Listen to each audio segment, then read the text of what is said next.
Sejam bem-vindos para mais um vídeo e para mais uma apresentação de um livro, e hoje vamos falar sobre monarquia. E vamos falar sobre um livro que tem como título Monarquia, História, Doutrinas e Heranças, escrito por Carlos Maria Bobone, crítico literário no Observador e editor principal na revista Crítica 21. Meus amigos, é de grande interesse esta obra aqui no canal e para mais uma das minhas recomendações, este livro que tenho aqui, portanto, Monarquia, um livro recentíssimo da editora Dom Quixote, editado em 2023 e que traz tudo sobre a monarquia. Portanto, toda a sua história, as suas doutrinas e as suas heranças. E, meus amigos, quando nós fazemos um estudo sobre a monarquia, nós temos que recuar no espaço e no tempo e entender, como muito bem fez este autor, do que é que nós estamos a falar quando falamos em monarquia. E este trabalho, devo dizer, desde já, que é um trabalho muito bem feito, portanto, desde já, parabéns para o seu autor, que faz aqui um trabalho excelente, com uma introdução, 3 partes. A primeira parte, o autor vai falar da monarquia das sociedades primitivas e da Idade Média. Na segunda parte, o autor vai falar do século XVI e do século XVII, focando autores, nome de autores importantes que contribuíram para a monarquia, que deram o seu contributo. Na terceira parte, os autores do século XVIII, XIX e XX. E depois uma conclusão. Meus amigos, este é um livro imprescindível, indispensável para quem se interessa por este assunto. E hoje há muito pouco conhecimento quando nós falamos sobre, de facto, o que é que quer dizer monarquia. E quando nós falamos em monarquia, a primeira coisa que nos vem à cabeça é o tempo dos reis, não é? Os últimos reis de Portugal, ou então o primeiro rei de Portugal, não é? Afonso I. Tudo isso é logo o que nos vem à cabeça. Mas, meus amigos, a monarquia, acima de tudo, é uma instituição e que teve, digamos assim, ao longo da sua história, teve várias manifestações, digamos assim, e que este autor, Carlos Bobone, vai, ao longo do livro, digamos assim, apresentar um pouco de o que foi a monarquia ao longo do espaço e do tempo. E, meus amigos, pode-se dizer, e podemos dizer, segundo as palavras do autor, que a modernidade, quando nós falamos em modernidade, dizemos, portanto, as sociedades que começam a partir de 1789, não é, da Revolução Francesa, pode-se dizer que a modernidade, de certa forma, se opôs à monarquia. Nas palavras de Carlos Bobone, portanto, na página 9, pode-se ver e pode-se dizer que o rei e os reinos monárquicos foram os primeiros grandes adversários da Revolução de 1789, na página 10. E na página 11, o autor nos explica a surpreendente adaptabilidade histórica dos regimes monárquicos. Portanto, a surpreendente forma de se adaptar, portanto, da instituição monarca se adaptar ao longo da história, às várias eras da história, digamos assim. Então, o autor fala aqui em instituição monárquica e não regimes, atenção. Assume significados diferentes, em tempos diferentes, num processo histórico, na página 12. E na página 13 vemos a figura do presidente e chefe de Estado do século XX, ao longo do século XX, de alguns chefes de Estado, digamos assim, que muitas vezes essas figuras, a ideia de chefe foi muitas vezes retirado, portanto, da própria ideia de monarquia. E aqui na página 16 e 17 podemos ver também que o autor nos fala sobre a lógica pré-discursiva da monarquia, comparando com a lógica discursiva da modernidade, aqui na página 16 e 17. O autor vai aqui realçar estas duas, digamos assim, esses dois conceitos. E depois na página 25 vemos a relação entre a política e o homem. Meus amigos, este livro é importante porque foca várias, digamos assim, temáticas e várias questões pertinentes ao longo de todo o processo histórico da monarquia. E é isso que torna esta obra muito interessante. Logo aí vemos, portanto, na página 33 e 34, vemos o autor a falar a importância do rei estrangeiro. Portanto, estamos na primeira parte do livro, o rei estrangeiro ou o poder de fora. E eu aqui faço uma pequena crítica em relação àquilo que eu chamo, digamos assim, o poder do estrangeiro ou a xenocracia, que é muitas vezes o poder do estrangeiro em solo nacional. Mas aqui o autor, Carlos Bobó, nos fala da importância de como os povos recorreram muitas vezes a reis estrangeiros para, de certa forma, impor uma certa ordem. E com isso, na página 39, vemos o imperativo da vontade geral como resistência ao governo de um só. Portanto, da monarquia, na página 39. Portanto, aqui também há uma oposição entre a vontade geral e o governo de um só. Depois o autor nos fala nas sociedades do Egito antigo, em que o domínio espiritual ou sacerdotal, portanto, subordinava muitas vezes, portanto, o domínio temporal. Vemos também nas sociedades romanas antigas, portanto, aqui também o autor vai aos poucos nos fazendo a comparação entre as várias sociedades antigas.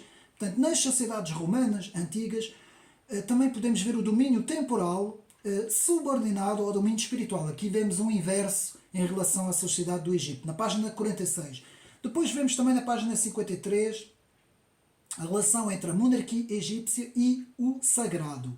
E o papel também do chefe, do juiz, do livro do juiz da Bíblia, também o papel do chefe, antes, digamos assim, e o do guerreiro como rei. Portanto, na página 53.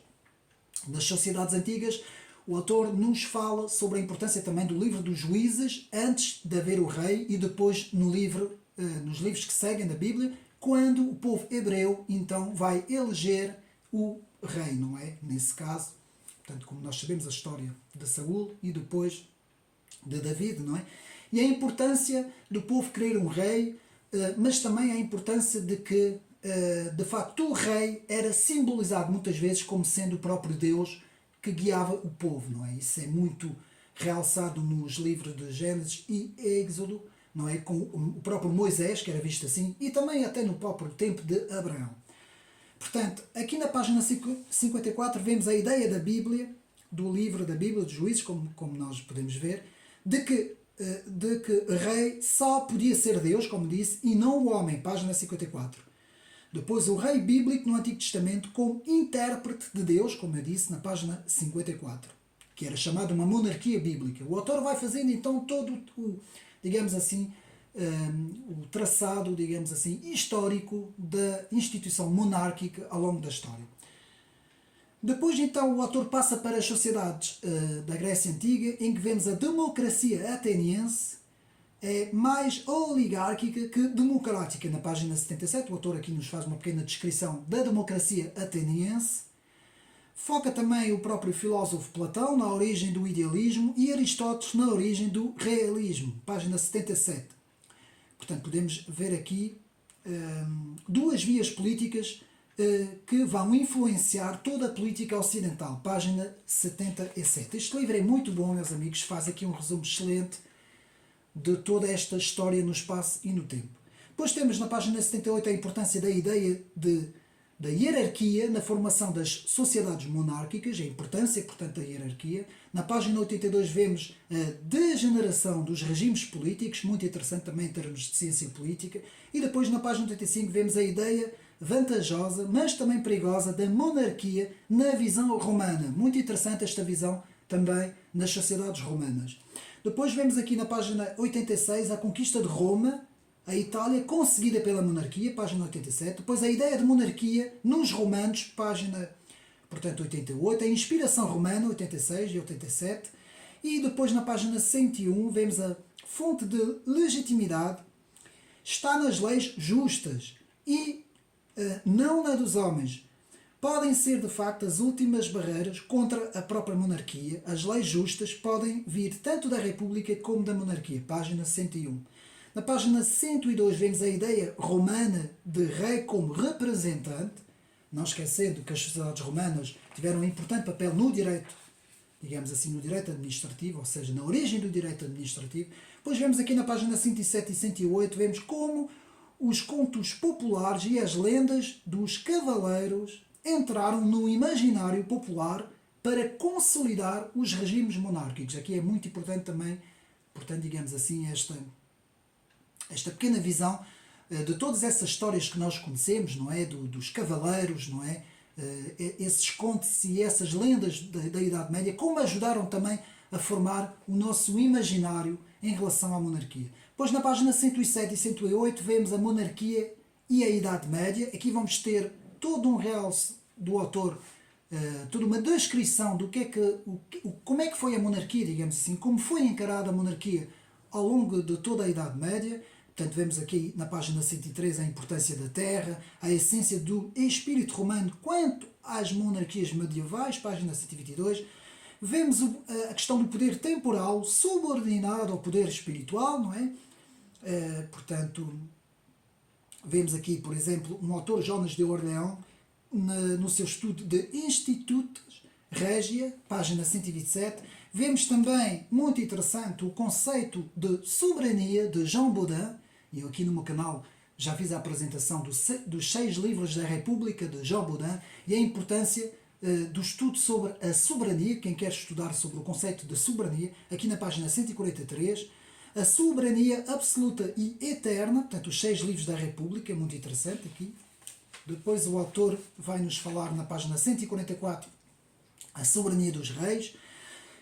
Na mesma página, Bodin, para Bodin, a monarquia é uma forma boa e segura de governação. Página 154.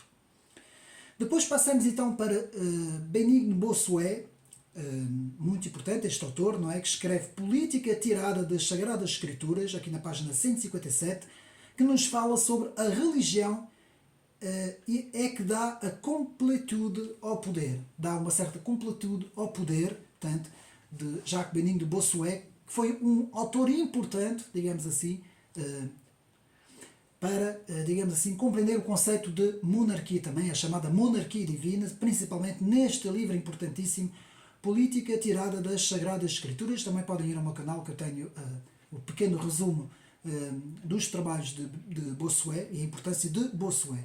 Portanto, o que Bossuet defende, páginas 158 e 159, toda a autoridade do rei vem de Deus, segundo as palavras de Bossuet.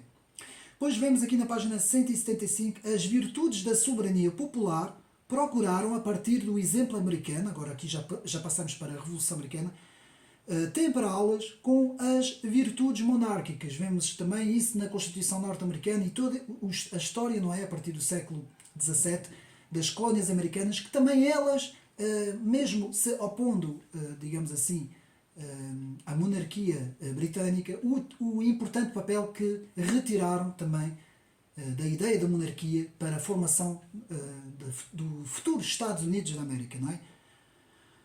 Portanto, aqui vemos na página 192 a monarquia é contra a ideia da tábua rasa antes de Montesquieu. Portanto, quem está a seguir o trabalho que eu estou a fazer em vídeos sobre a história das ideias políticas de Marcel Prelot, pode ver no vídeo 2 a importância das ideias de Montesquieu e também compreender um pouco sobre também a importância das ideias de John Locke sobre a questão da tábua rasa, não é?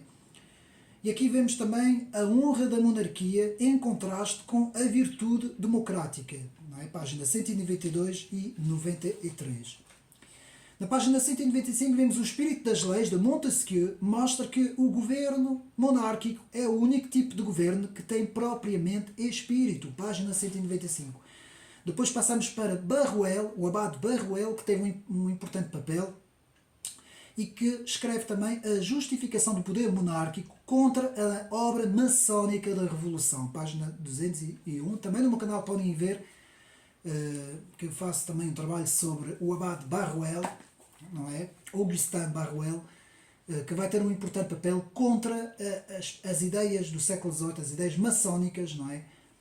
Depois passamos para, na página 202, vemos então Joseph de Maistre. Não me vou ater aqui muito a esses autores, porque estou a falar deles, portanto, na História das Ideias Políticas de Marcel Perelot, e também, aí um mês atrás, eu fiz um vídeo sobre a Contra-Revolução, e todos os autores da Contra-Revolução podem ir ao canal também ver.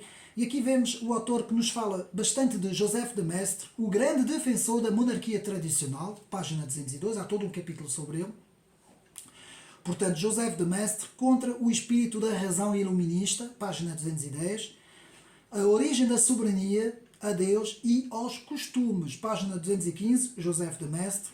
E depois também o autor nos fala de João Donoso Cortés, portanto Cortés, um autor importante, o contra-revolucionário, página 227-28, a ideia de ordem, o mais acérrimo defensor da ordem, não é? Portanto, João Donoso Cortés. Então, a restauração da ordem das coisas, ideia do próprio Dionísio, página 230, e vemos também reflexões depois sobre a Revolução Francesa e entramos então no estudo de Edmund Burke, também não vou ater muito ao autor, porque eu falo bastante dele no meu canal, portanto na página 247, mas aqui o autor Carlos Bobon fala de todos esses autores, desenvolve, portanto, a ideia de todos esses autores ao longo do livro, com a sua relação com a ideia da monarquia, não é? Então vemos a Revolução Francesa não é para servir o homem, mas para servir a razão, nos diz, portanto, Edmund Burke, página 250. A ideia de Burke da transmissão do poder dinástico pela tradição e pela herança. A importância da tradição e da herança com Edmund Burke, na página 258. A liberdade da tradição do povo inglês, também de Edmund Burke, página 259. Eu estou a andar rápido porque há muita coisa para nós falarmos. Depois, na página 269, vemos a ideia de propriedade privada, já aqui nas palavras de Edmund Burke. Depois passamos para Bonald, não é? E vemos aqui as ideias principais de Bonald. Portanto, para Bonald, a ideia de depor um rei é a destruição de uma sociedade. Página 272. Portanto, Luís de Bonald e a sua defesa da monarquia. Página 281. A argumentação de Bonald na defesa da monarquia é uma defesa sociológica. Vemos as primeiras ideias sociológicas e o contributo de Luís de Bonald para a sociologia. Página 285. Depois vemos a defesa do liberalismo constitucional. Aqui vemos Benjamin Constant. O autor também nos vai falar de Benjamin Constant. E da monarquia constitucional. Página 287, 288 e 289.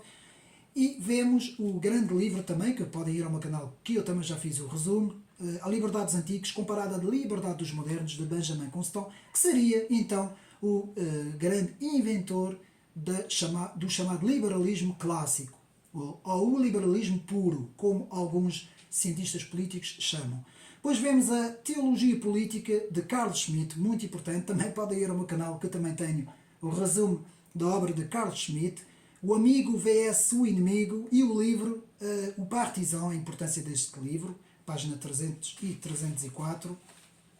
Depois vemos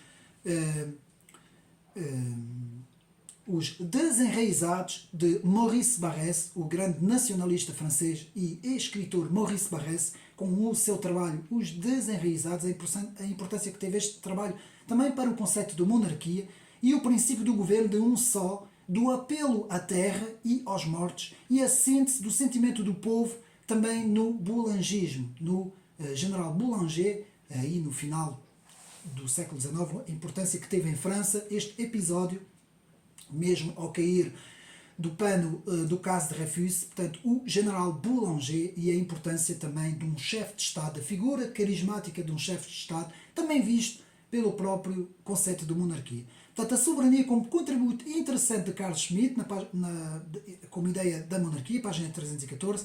Vemos também aqui Charles Maurras, também podem ir ao meu canal ver os resumos dos livros. Portanto, Maurras e a tradição da monarquia integral.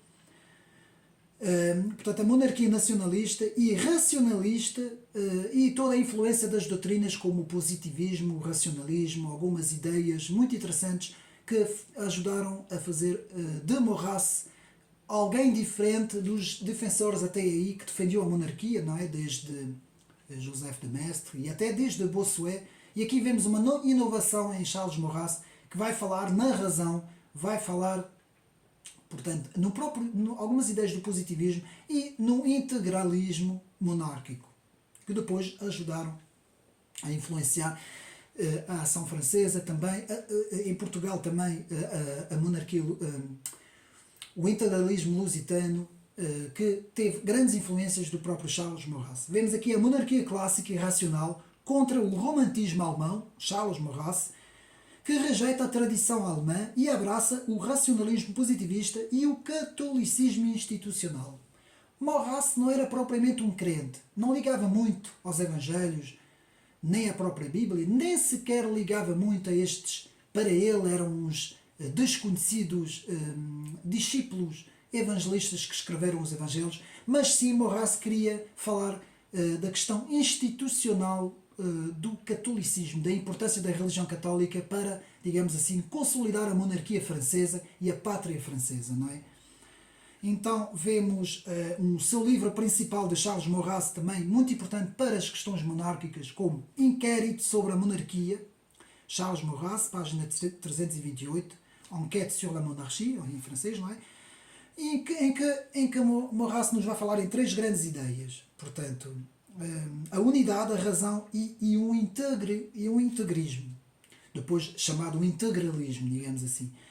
E depois passamos para, portanto, a Action Française, a ação francesa, o grande Léon Bloy, em que vai nos falar, portanto, de algumas ideias vindas também do próprio Charles Maurras. Portanto, e vemos aqui todos os grandes decisores da ação francesa, desde Le Play, Gustave Le Bon, Maurice Barrès, Durkheim, o próprio sociólogo Durkheim, Émile Durkheim e o Paulo Bourget também, a importância que eles tiveram aqui na página 333, na ação francesa, Action Française, muito interessante também aqui do autor, que nos faz uma pequena descrição de todos esses autores. Depois aqui na página 336 vemos as monarquias de hoje, são só protocolares e simbólicas. Aqui passamos na última parte do livro em que vamos ver a monarquia do século XX, como é que é visto hoje a instituição monárquica, e aqui o autor nos fala muito de uma certa simbologia que ficou na monarquia, não é? nas monarquias que hoje existem no mundo, não é? E temos, por exemplo, a monarquia inglesa, que é um bom exemplo, que muitas vezes apenas é protocolar e simbólica, não é? Perdeu todo o seu cariz, digamos assim, ideológico, o seu poder na própria questão política, não é? E passou a ser apenas uma questão simbólica, não é? Então, diferença entre os defensores da monarquia da tradição, temos ainda Chateaubriand, o autor ainda nos fala de Chateaubriand, e da monarquia integral e renovadora de Maurras, aqui é uma diferença entre os dois, página 340 e 41. Depois vemos a transformação da monarquia inglesa em monarquia de plástico, nos diz o autor. Um género de monarquia de plástico, espetáculo e mais de quinquilharia turística, mais do que outra coisa, página 341. Portanto, de como se transformou hoje, como nós estávamos a falar, de como hoje é visto a monarquia, apenas como uma coisa antiga, simbólica, quase como que um museu, não é? E que, mesmo assim, as pessoas de hoje, não é? Muitas vezes até os próprios atores políticos, não têm a noção de quão importante foi a monarquia ao longo da história. Ao longo de todo o processo histórico, a importância da monarquia. Aqui vemos, portanto, na conclusão, vemos aqui, podemos até dizer que é uma das ideias centrais do livro, a monarquia é um facto histórico que torna difícil a sua definição, porque passou por várias, digamos assim, evoluções, várias transformações, em que o autor até nos pode dizer que tivemos monarquias hereditárias, eletivas, democráticas, absolutistas, autocráticas, constitucionais, constitutivas. Portanto, tivemos uma série de monarquias de ideia monárquicas, digamos assim, ao longo da história, que se foram adaptando aos tempos também, é uma coisa muito importante também, uma das grandes, digamos assim, grandes visões que este autor nos dá é a forma como a monarquia soube, ao longo dos tempos, acompanhar os tempos, mesmo apesar de algumas,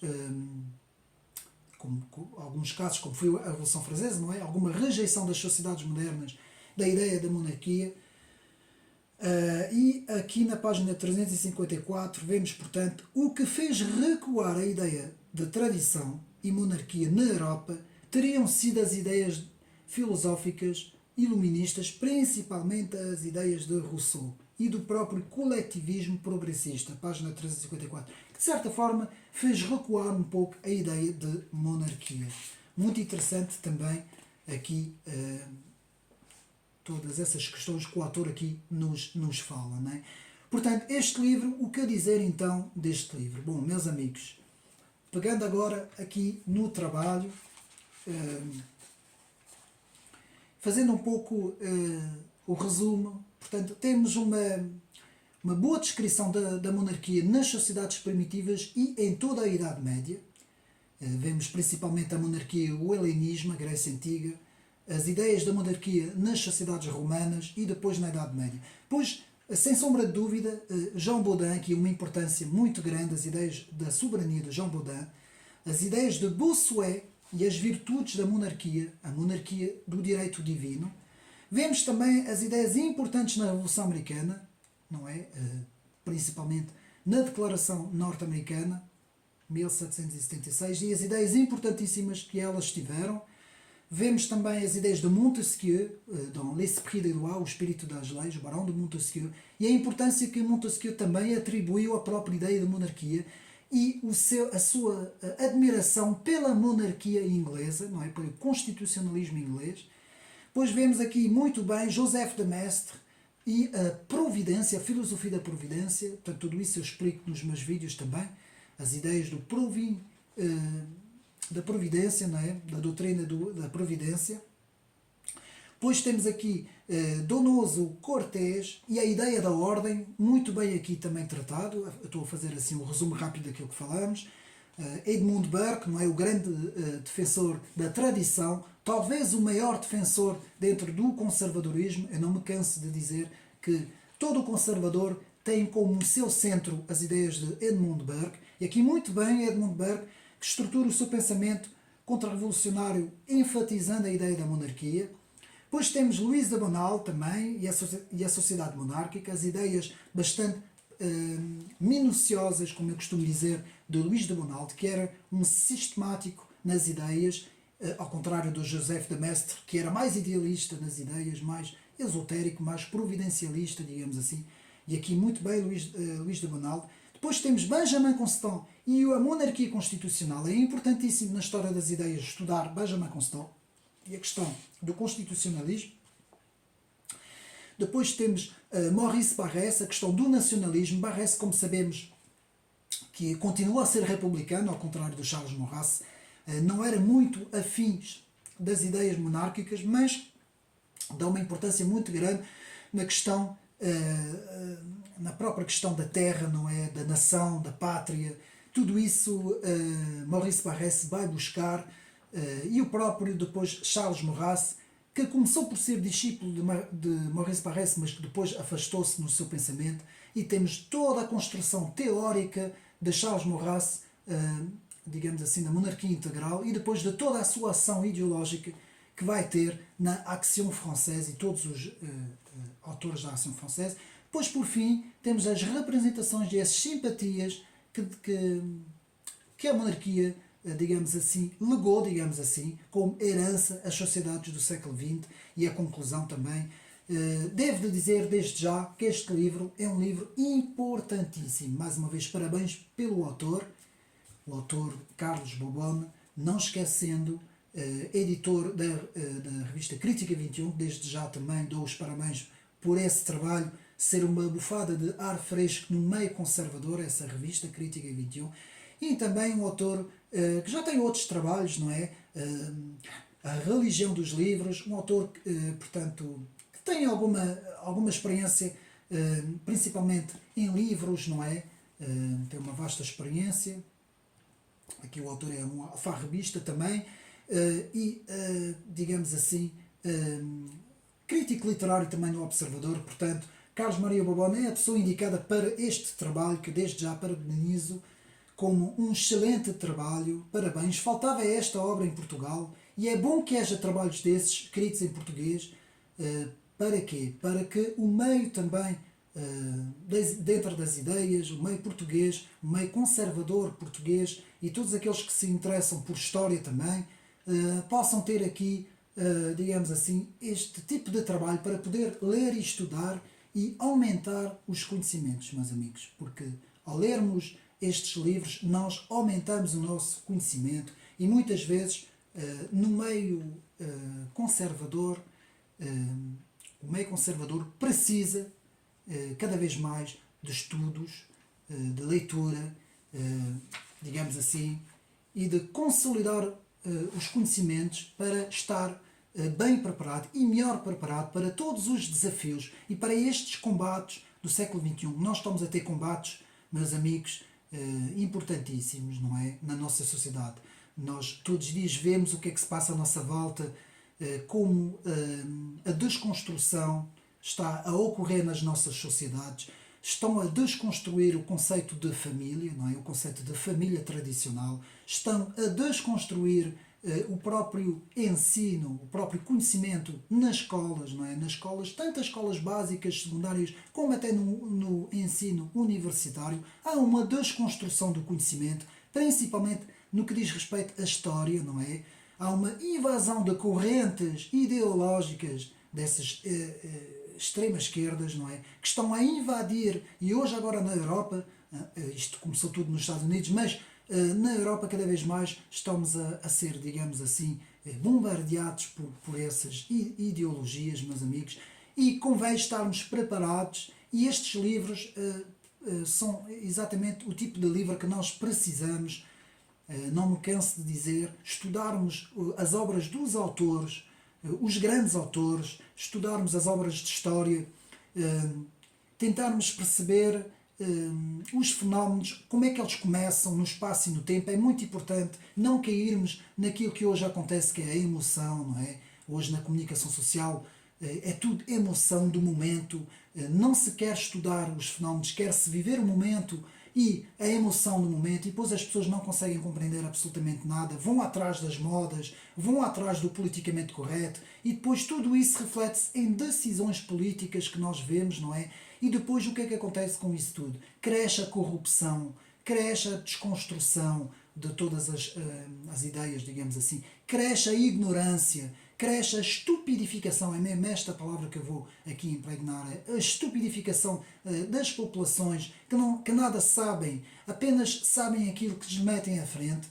Não há uma busca do conhecimento, não há uma procura do conhecimento. As pessoas vão às livrarias, não sabem nada, deparam-se logo com, digamos assim, a exposição logo central, não é? Onde vão ver os livros que põem, não é? E as pessoas praticamente não sabem nada, compram livros porque veem um livro e compram, não fazem um esforço para tentar procurar obras específicas, tentar aumentar os seus conhecimentos, fazer primeiro uma pesquisa bibliográfica, tentar aumentar conhecimentos, vendo também, é importantíssimo também, vídeos, mas vídeos escolhidos com temáticas importantes. Por exemplo, há muita coisa na internet, não é? Por exemplo, no YouTube temos muita coisa de autores muito interessantes, palestras, colóquios, conferências, debates, temos uma série de entrevistas, temos uma série de coisas que se pode procurar também para quem às vezes prefere estar a ouvir, não é? Muitas vezes quando nós nos deslocamos ou estamos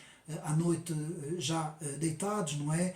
E muitas vezes há pessoas que têm dificuldade em ler, porque sei que em Portugal há muita gente que tem dificuldade em ler, adormece muito rapidamente, por exemplo, ou não tem paciência. Pode recorrer aos vídeos, também aprende-se muito com vídeos. Atenção, o nosso grande professor, que já não temos hoje, nosso grande professor Olavo de Carvalho, dizia que o importante é assimilarmos o conhecimento. Não é obrigatório o conhecimento vir do livro, é melhor vir do livro. e principalmente o livro físico. Mas quem puder ouvir também, ou ver vídeos, também o pode fazer e também ajuda no conhecimento, meus amigos. E é importante nós, digamos assim, não vivermos da emoção, tentarmos pôr de lado as emoções, tentarmos ser racionais, ter um espírito de investigação, pensarmos hoje. O importante hoje é pensarmos nas coisas, não nos deixarmos levar por ideias que nos estão a tentar incutir, não é? Ou seja, estão a tentar pensar no nosso lugar, e isto não. Nós temos que pensar por nós próprios, ter sempre um espírito crítico, meus amigos. O importante aqui é ter um espírito crítico das coisas. Não se pode aceitar as coisas do nada. Tem que se ter sempre, mesmo nas coisas que nós até defendemos, temos que ter um espírito crítico, meus amigos. Temos que sempre questionar. A palavra questionar hoje em dia tem uma importância gigantesca no século XXI, no século em que nós vivemos, questionar as coisas. Mesmo até imaginamos que nós simpatizamos com um partido político, vamos pôr esse exemplo, não é preciso aqui dizer nomes, temos sempre que questionar tudo o que é, todos os programas, todas as ações, tudo o que é feito. Quando nós estamos a ver algum autor, por exemplo, quando eu leio as biografias, e atenção, a biografia é importantíssima, estudar a biografia dos autores e depois então estudar as obras, porque começar a estudar uma obra complexa, por exemplo, vou dar o caso do clássico da literatura de Tolstói, não é? Guerra e Paz. Se nós vamos estudar o livro do nada, sem saber quem é o autor, sem ter uma noção do que é que vamos, aonde é que vamos entrar, não é? Primeiro, estudar o autor, a biografia do autor, estudar em que contexto ele viveu, estudar a época em que ele escreve, de preferência ir aos livros de história que prefazem, por exemplo, no caso da Guerra e Paz, em que época histórica o romance se refere, não é? Digamos assim. E então vamos estudar todas essas coisas, ampliar os nossos conhecimentos e vocês vão ver como nós conseguimos escorregar muito mais facilmente num conhecimento porque já temos bases. E quem tem bases fortes em história, tanto história nacional como história universal, quem tem bases em filosofia, em história da filosofia e das doutrinas e correntes de pensamento, quem tem bases na história das ideias, na história das ideias políticas, por exemplo, e na própria ciência política, não é? Estudar as várias construções e correntes de pensamento, as formas de governo, estudar isso tudo, perceber a importância que Aristóteles teve, não é? Ao formular três grandes regimes políticos e as suas degenerências, não é? Que cada uma pode causar, não é? Perceber a importância de todos esses autores, da importância de Maquiavel, não é? No século XVI, no Renascimento, estudar a importância de Montesquieu, de Jean Baudin também, a importância de todos esses autores que ajudaram no pensamento político, não é? Na história das ideias, como eu agora estou a fazer nos vídeos de Marcel Prilot. E quanto mais nós dominarmos todas essas ideias, é muito mais fácil depois, no meio contemporâneo, na nossa época, compreender os fenómenos e entender os fenómenos. E muitas vezes, quem quer o poder, muitas vezes não quer que as pessoas tenham esse conhecimento. Porque é muito mais fácil, digamos assim, controlar e dominar quando as pessoas não têm conhecimentos, meus amigos. Ou seja, o próprio António Gramsci dizia que quantos menos conhecimento tiverem as populações, mais elas são dominadas em termos culturais e em termos de políticas, não é? Mais elas são dominadas, porquê? Porque não têm conhecimento, não sabem nada. Apenas sabem aquilo que nós dizemos. E este tem sido, portanto, a grande investida do adversário. E eu não estou a fugir muito do livro, embora agora estou a falar um pouco sobre a atualidade e a política, não é? As grandes investidas do adversário é justamente por aí, meus amigos. É retirar o conhecimento das pessoas. E este canal, Ocidente Neri, é isto que eu faço. Trazer o conhecimento. Tentar trazer o mais possível de obras, de livros, Principalmente eu insisto muito com os autores franceses, daí também a minha facilidade e a minha especialidade nessa área, também por trazer um grande contributo para a própria humanidade, não é? Como sabemos, em termos da história das ideias, a França é e foi ao longo da história um país muito forte e ainda hoje há muita gente em França, há muitos pensadores, mesmo no atual presente, é incrível a quantidade de pensadores, não consigo dizer, são tantos que eu não consigo aqui descrever, a maneira como os franceses pensam as coisas em termos de ideias, não é? Não é por acaso que as grandes ideias racionalistas, que também foram ideias, ao fim e ao cabo, que também foram perigosas, não é? E deram origens a muita coisa, digamos assim, menos boa, digamos assim, mas é da França que sai ali muita coisa. Da Grécia Antiga para a França e depois para o meio anglo-saxónico e alemão, não é? Mas a França teve um papel importantíssimo na história das ideias. E, meus amigos, para nós combatermos nos dias de hoje, para nós lutarmos contra a hegemonia do pensamento, aquilo que eu chamo o pensamento único, não é? Do politicamente correto, o pensamento único, é justamente ampliando os nossos conhecimentos. E espero que mais uma vez tenha contribuído mais uma vez com esta obra fantástica que eu mais uma vez mostro, Monarquia, um livro de Carlos Maria Bobone, importantíssimo, História, Doutrinas e Herança, meus amigos. Um livro imprescindível, escrito recentíssimo em 2023 e que nos deixa, portanto, aqui com uma ferramenta preciosa, meus amigos, para todos nós. Espero que mais uma vez tenham gostado deste vídeo, ter sido mais uma vez útil para os meus amigos e mais uma vez um abraço para todos. Não percam o vídeo 3 da História das Ideias Políticas de Marcel Perelot, em que vamos ver muita coisa. Vamos entrar agora no século XVII e no século XVIII e vamos estudar todos os autores e todas as correntes de pensamento. E é isso que eu queria dizer. E mais uma vez despeço-me dos meus amigos. Um abraço e até uma próxima.